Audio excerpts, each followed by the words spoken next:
So it's been some time I haven't done any video, especially of this work, because I haven't been in a workshop as often as I wanted to be. So I thought, let's do a little bit of update on the Audi especially. So turbo is in a position. We've done the exhaust manifold. I'm not sure the last video where I finished it. However, this is the manifold. We plugged in into the standard manifolds by the V-bands as we modified, but I think I covered that by the previous video. However, the turbo is in. We have the 4-inch pipe to the air filter. We have the 3.5-inch pipe from the throttle body, because that's the size on the throttle body, back to here. MAF sensor inside. This is, I know this looks crap because we bought this adapter for the MAF sensor and it was a part of the pipe, and turns out I had to chop this part of it and weld into this. But the quality of this aluminium was really poor, and it was just struggle to weld it properly. I mean, it is sealed, but obviously it's not nice at all. Also, you can see this welds here, they're not really looking good, because this is very thin wall alley. This is thicker and it looks much better. The reason for that, because with my weld I just cannot do a nice weld on the thin walls, and the reason why I use thin walls pipes, because they release the energy and obviously they heat quicker than the thicker ones. So on the intercoolers I always tend to use the thin ones. However, as you remember, this was tight and we managed to get around the pipes, around this fancy obviously the main radiator and two auxiliary ones, which is one on this side and one over here. So we went down there without chopping, without removing any part of the chassis. Well, a little bit over there, just a bit of trimming, not much. Obviously that have to be protected, because obviously if it's in touch, there's more space because this actually stays there. However, there is always a bit of movement from the engine, so we have to protect it somehow. A little of trimming of the plastic over there, and the pipe went in fairly alright. It's not sticking down too much. It's actually higher than the subframe and all the stuff. Intercooler mounts, very simple but really strong. On this side I had to move this small radiator through the back, but the good thing is that the position stays the same. It's just the top of the radiator moves forward, back of the car. That creates enough room for the 3-inch boost pipe over there, as you can see. I don't know if you can see it properly or not. The lights, they go in. There's no need of trimming any lights or anything, so I'm really pleased with that. The only downside maybe is the intercooler position, because the customer asked specifically to keep the aircon radiator in, so I couldn't go any through the back with the intercooler. Plus, here's this pain-ass fitting for the aircon pipes to the radiator, so I couldn't go any lower.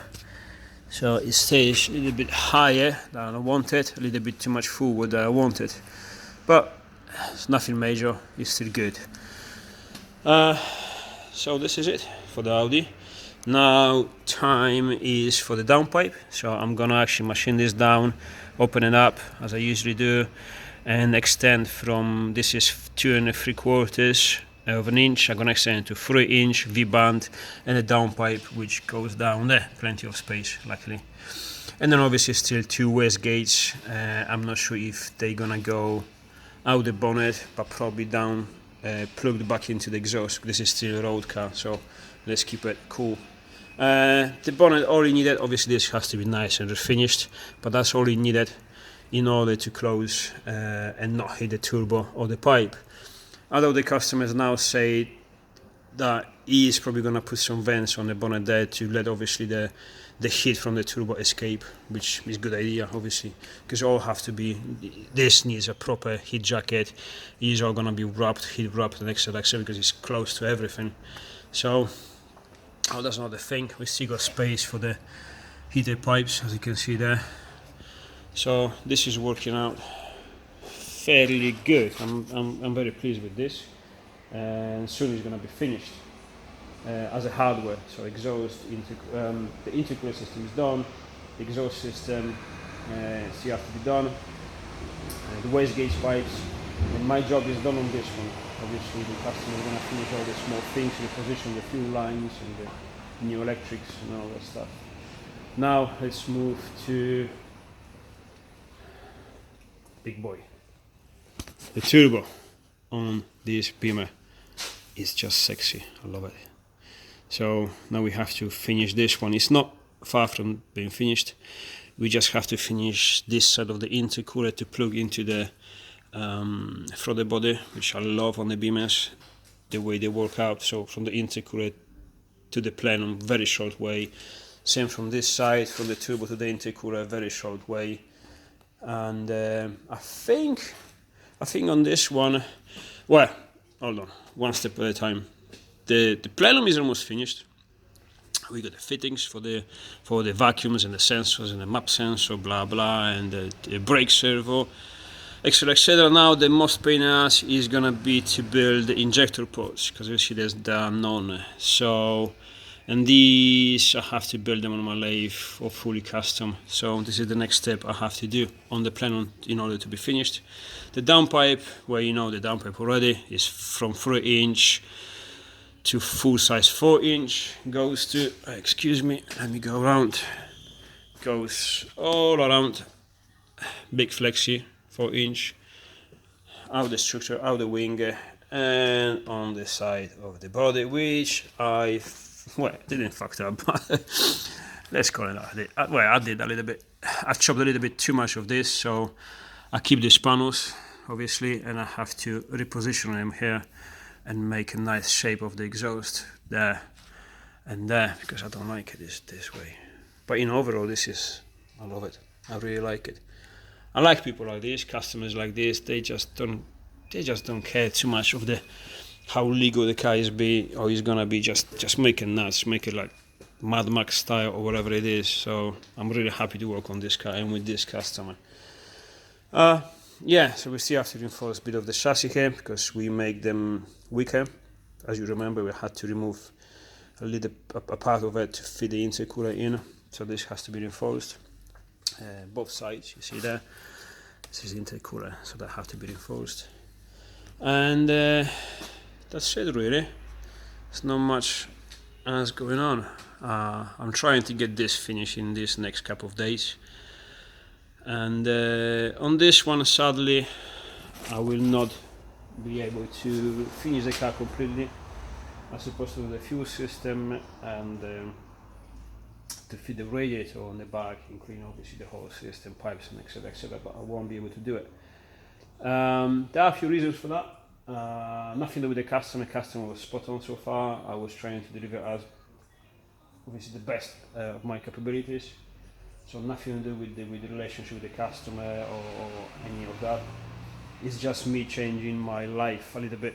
I've been doing this for 24 years, I would say now, 23, 24 years, and the change has come. And I don't have the same satisfaction as I used to have from building this stuff.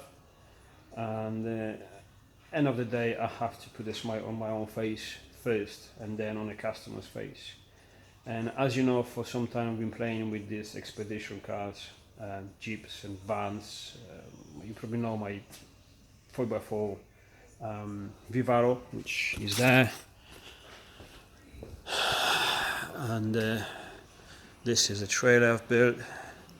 New chassis, new axles, just prepare for a little bit of off-roading, just expedition stuff. And this is next project, another one, mint, we're nearly mint, Japanese import Delica F300, no engine and no gearbox, obviously, me being me. And we still have to decide if engine goes in that one, it's going to be something like this, OM606, completely mechanical, so kind of post-apocalyptic, which is ideal for expedition stuff because no electronics, nothing to break, so it's completely reliable. And these cars, they're all fully mechanical, electric, no electronics. So it will suit it. But realistically talking, I think I'm not gonna go the road of massive diesel engine, but because they're so light, I'm probably gonna stick with the 1.90, the IPD engine, which you can get anything between 190 brakes, maybe to 220 with the hybrid turbo. Reliable, good MPG, small light engines, maybe will suit it better. Don't even know what I'm saying, just keep working. My Silvia, yeah, the S14. The S14 finally is, she can move, she has the drive shafts where I have to bolt them on. Big brakes on the back, they need reassemble. We have the gears, I have the gear stick, I have to make something fancy there. We have a handbrake almost connected. I have to bleed the clutch, the gearbox in, the prop shaft is in, so in theory we have the drive, fuel system is connected. Intercooler system is nearly done. All I need is the fittings, the mounts for the intercooler itself and the mounts for the oil cooler for the engine itself. Yes, that is the entire exhaust. She is left-hand drive, she's the original left-hand drive. I would say it is sad to let her go, but it actually is not, because she's been here for a while. She's been sat in there for years now. As you know, she used to be mid-engine, SR20 DAT engine, then 1JZ I didn't like it, 1YZ mid-engine turbo, I liked it a lot, didn't have the time to finish it. Decided to sell the car. To sell the car, obviously it's easier to have the engine in standard position because of the bulkhead regulations, so that's what I've done. I'm not gonna keep it, because even if she's gonna be ready to use, I just don't have any time to use it. I don't have any interest to use it for any races or drifting, so she's gonna be for sale. Well, she is for sale now, so I mean someone can just pick it up as it is now and finish it on his own, because it's really little to finish, or I just finish it up and then sell it as a complete obviously working car, which is. And I'm just gonna crack with building this stuff. That's not a turbo system, M50, and it goes to the France.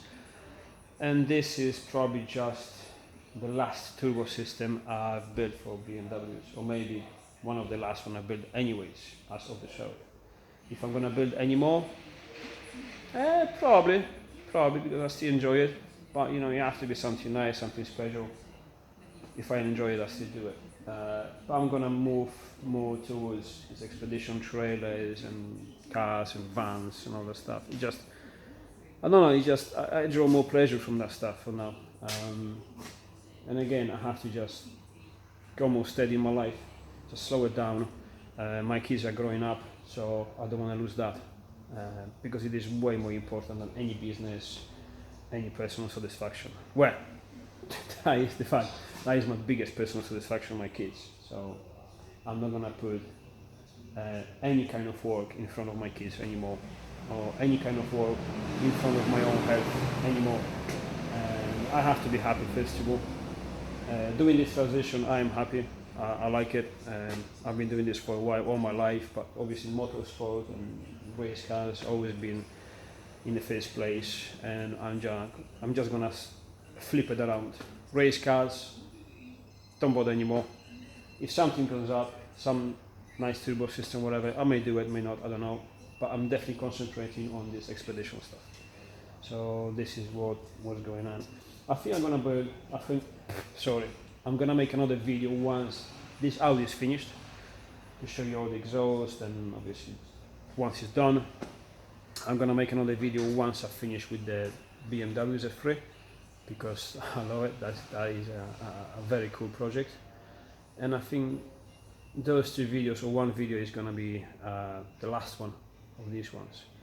I'm not saying 100% sure, because you plan something in life and then plans changes, so but that is the direction I'm taking, and so yeah, I'll see you soon.